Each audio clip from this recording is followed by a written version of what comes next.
The house was so big, but it felt like a grave. Arthur stood at the top of the stairs, looking down into the dark hallway. He had all the money in the world, but the silence in his home was so loud it hurt his ears. He walked slowly, his silk robe whispering against the floor, until he reached the nursery door. He pushed the door open, just a little bit. He expected to see the baby sleeping.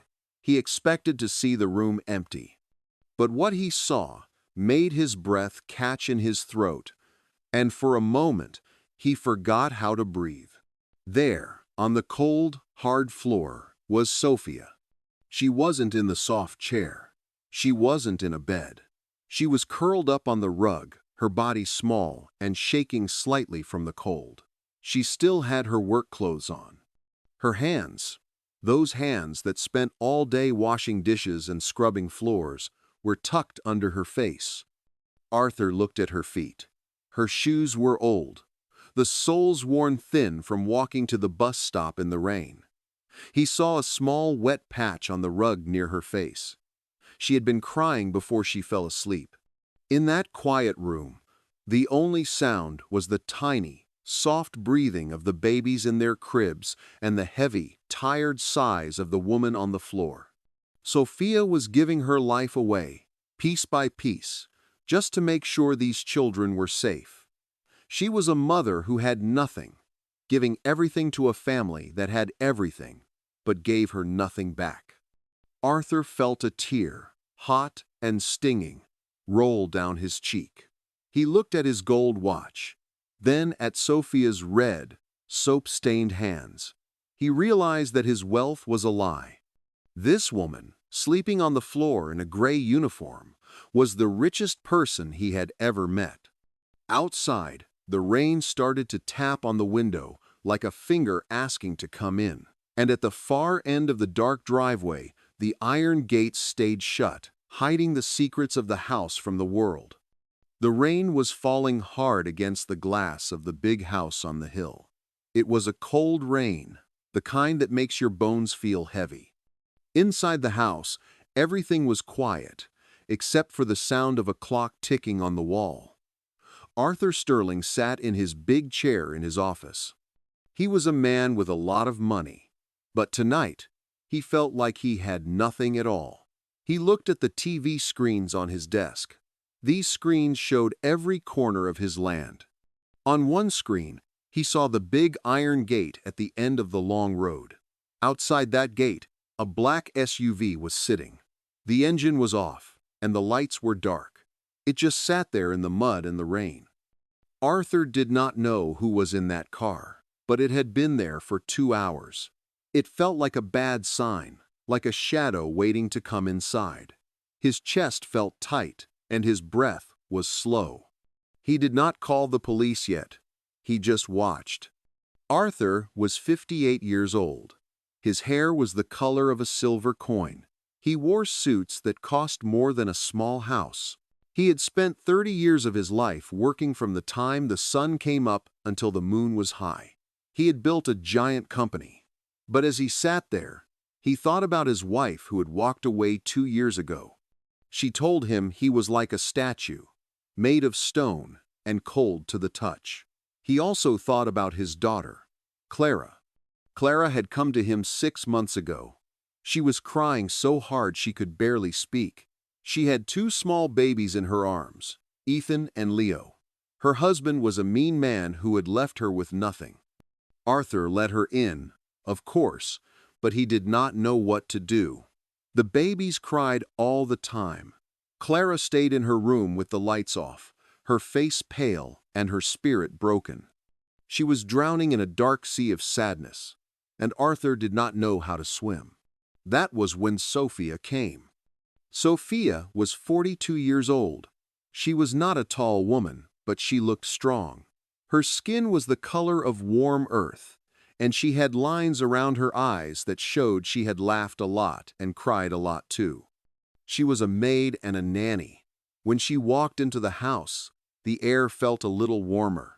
She didn't talk much, but her hands were always moving.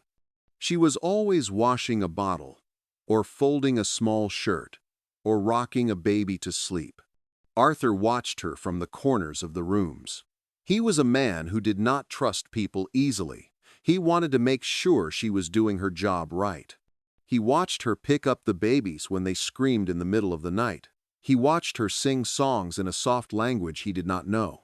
Sofia never looked tired, or so he thought. She always had a small smile for the babies, even when her own back looked stiff and sore. It was now very late, past midnight. The house was dark. Arthur stood up from his chair. His legs felt old. He decided to go check on the babies one last time before he went to sleep. He walked down the long, cold hallway. The floor was made of white stone, and it felt like ice under his feet. He reached the door to the nursery. The door was open just a little bit. A small light was on inside. Arthur pushed the door open very slowly so it would not make a sound. He stopped. He did not move. He did not even breathe. Sofia was not in the rocking chair. She was not standing by the cribs. Sofia was lying on the hard floor. She was on her side, right between the two baby beds. She was still wearing her gray work dress with the white collar. She still had yellow rubber gloves on her hands. One hand was resting on the rug, and the other was tucked under her head like a pillow. She was fast asleep. The babies were quiet. They were tucked in tight, their little chests going up and down in a slow rhythm. They were safe. But Sofia looked like she had just fallen down where she stood. Arthur looked closer. He saw a bucket of soapy water near her. He saw a cloth on the floor. She had been scrubbing the rug at midnight. She had been cleaning the floor where the babies played, making sure it was perfect. Arthur felt a sharp pain in his chest, but it was not a heart attack. It was a feeling of being very, very ashamed. He looked at Sofia's face. Without her smile, she looked gray. She looked like she had not slept in 100 years. He saw how thin her shoes were. He saw the way her fingers were red from the cold water and the soap. He realized then that he had been a blind man. He had seen Sofia every day for months, but he had never really looked at her. He thought she was just a machine that fixed things. He forgot she was a person. He forgot she had a life of her own. He knew she had 3 kids. He knew she lived in a small, crowded part of the city. He stood there for a long time, just watching her breathe. The silence of the room felt very heavy now. He thought about his luxury car in the garage. He thought about his silk sheets and his gold watch. Then he looked at this woman, sleeping on a hard floor because she cared more about his grandchildren than her own comfort. He felt a tear start to burn in his eye. He had spent his whole life trying to be the best, trying to have the most, but he was nothing compared to the woman on the floor. She had a heart that was bigger than his whole empire. He wanted to wake her up. He wanted to tell her to go to a real bed, but he was afraid. He was afraid of the look she would give him. He was afraid of the truth. He quietly stepped back out of the room. He pulled the door shut with a tiny click. He did not go to his bedroom. He went back to the office and sat down. He looked at the TV screen again. The black SUV was still there, outside the gate, sitting in the rain. Who was it? Was it the man who hurt his daughter? Was it someone coming to take what little peace they had left? Arthur's hands were shaking. He felt like the world was changing.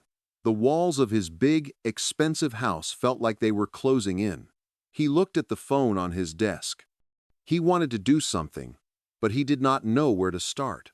He just knew that when the sun came up, nothing could stay the same. He had to find out who was in that car, and he had to find a way to fix the hole in his own soul. The rain kept hitting the roof, sounding like 1,000 tiny hammers. Arthur sat in the dark, waiting for the morning, and for the first time in his life, he prayed. He prayed for the woman on the floor, and he prayed for the strength to be a man who finally saw the truth. The sun started to come up, but it was not a bright morning. The sky was the color of an old cooking pot, gray and heavy. Arthur had not closed his eyes once. He had spent the whole night sitting in his office, watching that black SUV on the TV screen. It had not moved. It looked like a big, sleeping beast waiting to bite. At exactly 5:30 inches the morning, the gates buzzed. Arthur watched the screen. A small, beat-up white car was at the gate. This was the car service he paid for. But today, he felt a knot in his stomach. He saw Sofia get out of the white car. She looked small against the big iron bars of the gate. She looked up at the camera, and even through the grainy screen, Arthur could see the dark circles under her eyes. She looked like she had been crying, or maybe she was just so tired her eyes couldn't stay open. As she walked toward the house, the black SUV suddenly turned on its lights. The bright yellow beams cut through the rain. Arthur stood up so fast his chair fell over. The SUV stayed still, but it felt like a threat. Sofia didn't even look back. She just walked with her head down, her old coat pulled tight around her. Arthur met her at the kitchen door. He was still wearing his suit from yesterday, but it was wrinkled now. He didn't look like a king anymore. He looked like a man who had been lost in the woods. "Sofia," he said. His voice was scratchy, like sand. Sofia jumped a little. She looked at him with fear in her eyes. "Mr. Sterling, I am so sorry," she whispered. She started to move fast, taking off her coat with shaking hands. "I know I am 5 minutes late. The bus. No, the car was slow. I will start the bottles now. I will clean the floor again." "Sofia, stop," Arthur said. He stepped toward her, but she stepped back. She looked like she expected him to yell at her. This hurt Arthur more than anything. "I am not mad about the time. And I saw you last night." Sofia froze. Her face went very white. "Last night?" "I went to the nursery at midnight," Arthur said softly. "I saw you on the floor, Sofia. I saw you sleeping between the cribs with your gloves still on." Sofia put her hands over her face. She started to shake. "Please, Mr. Sterling, do not fire me. I am so tired, I did not mean to fall down." The babies were crying for hours, and Miss Clara was so sad she couldn't come out. I cleaned and I cleaned until my legs gave out. I promise it won't happen again. I need this job. My daughter, she needs her books for school. My little ones, they need to eat. Arthur felt like a knife was turning in his heart. He reached out and gently took her hands away from her face. Her skin was cold. "I am not firing you, Sofia. I am ashamed of myself. I have been sitting in this big house with all this money, and I let you sleep on the floor like a dog. I am the one who should be sorry." He led her to the kitchen table. "Sit down. I made coffee. Real coffee, not the instant kind."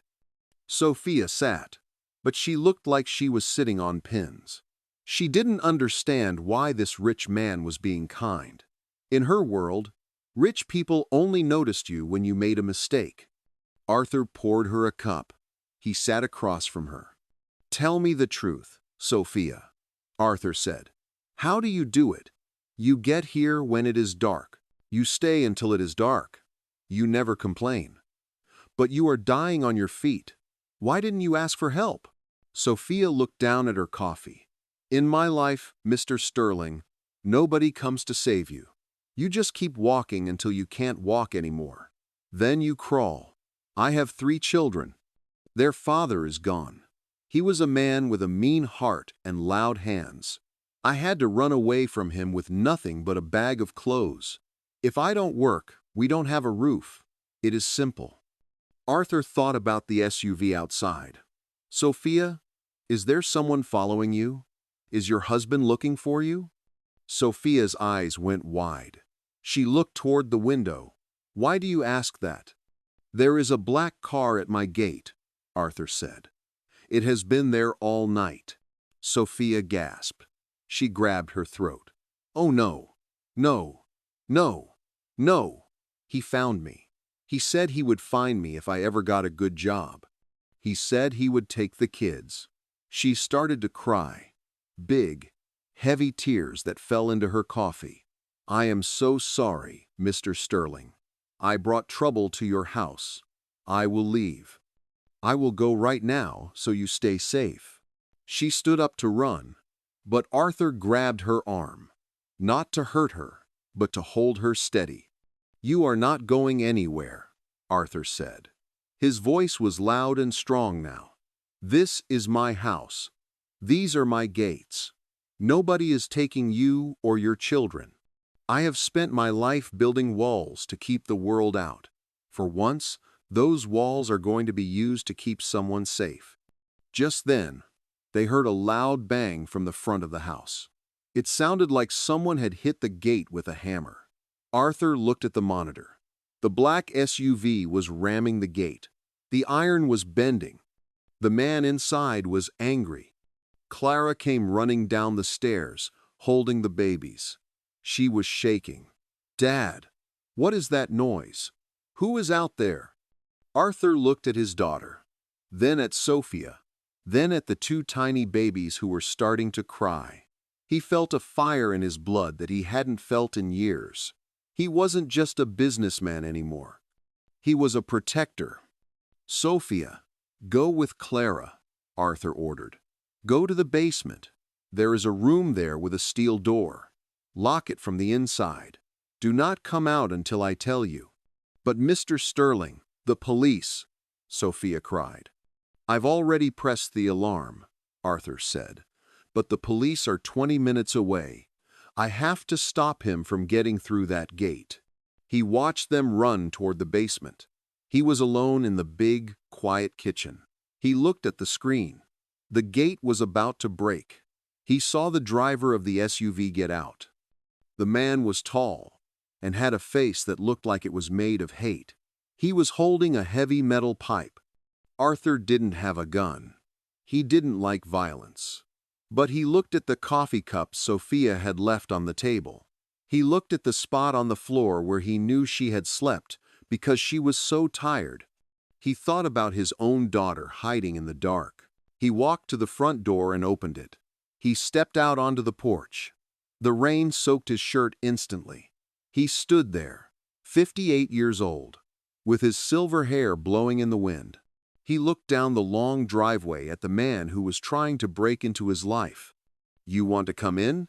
Arthur yelled into the storm. "Then you have to go through me."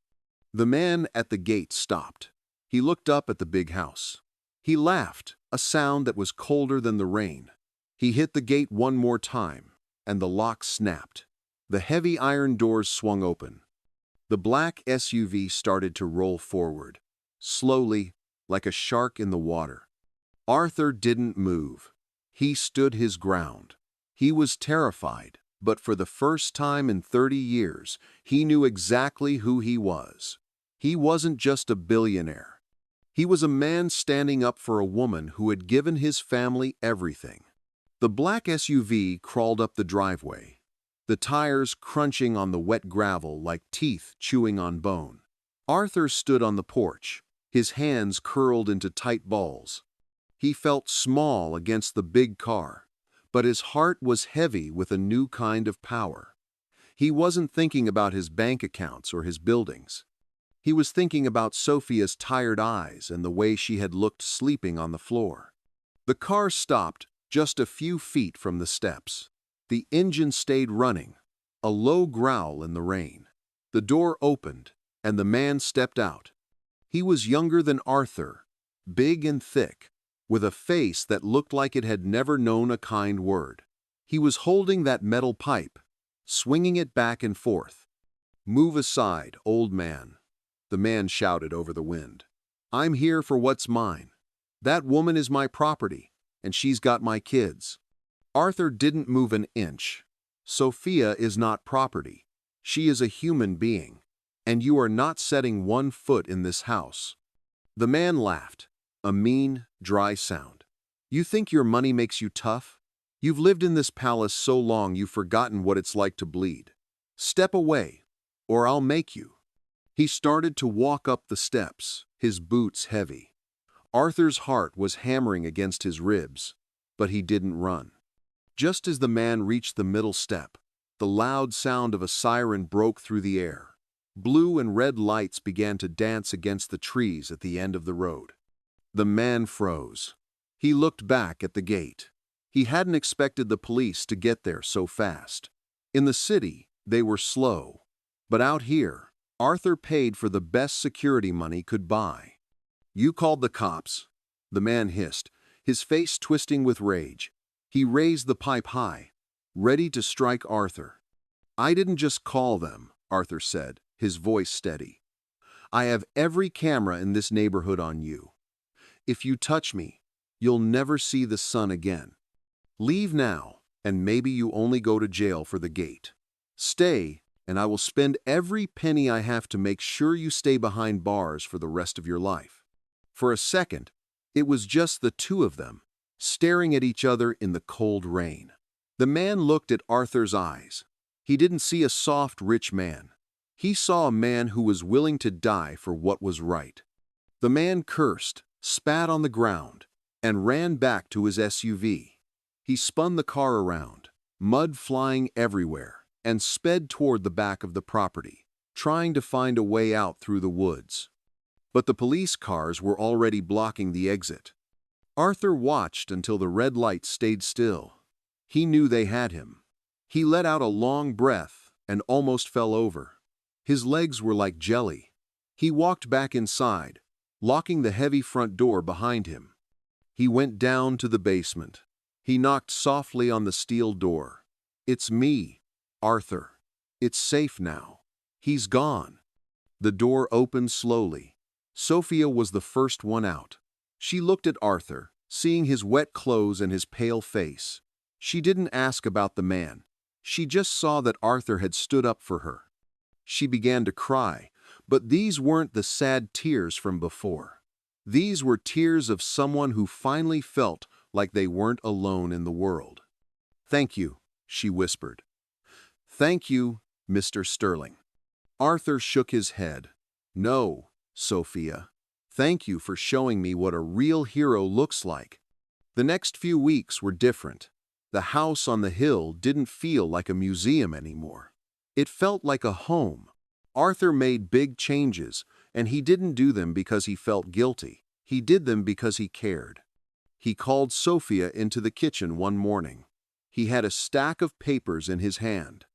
"Sofia, sit," he said, using that soft voice he had learned. "I've been doing some thinking. You've been taking 2 buses to get here at 4:30 inches the morning. That stops today. I've bought a small house. It's only 10 minutes away. It's yours. The deed is in your name." Sofia's mouth fell open. She couldn't speak. Her hands started to shake on the table. "And that's not all," Arthur continued. "Your daughter, Maria. I heard she wants to be a nurse but can't pay for the school. I've started a fund. Her school is paid for, all the way to the end. And for you, I am doubling your pay. You won't just manage anymore, Sofia. You are going to live." Sofia put her head on the table and sobbed. Arthur reached out and patted her hand. He felt a warmth in his chest that no business deal had ever given him. As the months went by, the house changed even more. Clara started to smile again. She saw how her father had changed, and it helped her heal. She started helping Sofia with the babies, and the 2 women became like sisters. Arthur, the man who used to only care about quarterly reports, could now be found on the floor of the nursery, letting the twins crawl over his expensive suits. One evening, about 6 months after that rainy night, they all sat down for dinner together. It wasn't just Arthur and Clara. It was Sofia and her 3 children, too. The table was full of food, and the room was full of noise. Sofia's oldest daughter, Maria, was talking about her first day of nursing classes. The younger kids were laughing at the twins, who were covered in mashed peas. Arthur sat at the head of the table, watching them all. He looked at Sofia. She looked beautiful. The grayness was gone from her skin. She looked younger, and her eyes were bright like stars. "A toast," Arthur said, standing up with his glass. Everyone went quiet. "To Sofia. She came into this house to clean our floors, but she ended up cleaning our hearts. She taught us that the most important thing you can do with your life is to see the person standing in front of you." Sofia stood up too, her eyes glistening. "And to Mr. Sterling, a man who realized that a house is just a box until you fill it with kindness." Later that night, after the guests had gone home and the house was quiet, Arthur walked past the nursery. He saw Sofia standing in the doorway, looking at the sleeping babies. "Are you okay?" Arthur asked quietly. Sofia turned to him and smiled. It was a big, honest smile. "I was just thinking about that night on the floor," she said. "I remember how hard the rug felt. And now I feel like I am walking on air. You saved me, Mr. Sterling." Arthur stepped beside her, looking at his grandsons. "We saved each other, Sofia. I was sleeping too, just in a different way. You woke me up." They stood there in the quiet, two people from two different worlds, joined together by a night of rain and a moment of truth. The SUV was gone, the gates were fixed, and the shadows had been chased away by the light. Arthur Sterling was still a billionaire, but as he looked at the happy family he had helped create, he knew he was finally, truly, a rich man. Dear viewers, this story is more than just words on a screen. It is a reminder of the quiet heroes who walk among us every day. We often look at the big houses and the shiny cars, but we forget to look at the hands that clean them or the hearts that keep them running. Arthur Sterling thought he was a rich man because his bank account was full, but it took a tired mother sleeping on a hard floor to show him that he was actually very poor. He had no kindness, no connection, and no peace. Sofia had nothing, yet she gave everything. She showed us that the greatest wealth a person can have is the love they give to children who aren't even their own, and the strength to keep going when the world is heavy. We hope this story touched your heart and made you want to look a little closer at the people in your own life. Sometimes, the person who seems the strongest is the one who is most in need of a hand to hold. We want to hear from you. Please, comment below and tell us where you are watching from. We love to see how far these stories travel. Also, what did you learn from this story today? Did it make you think about someone in your life? Let us know in the comments. Join our family. If this story moved you, please take a second to like this video, subscribe to our channel so you never miss a moment. Share this with someone who needs to hear this message today. And if you want to see more stories like this, just comment the words "more stories." If you do, you will be the very first to get our next emotional story when it drops. Thank you for watching. And remember, always be kind, because you never know the weight someone else is carrying.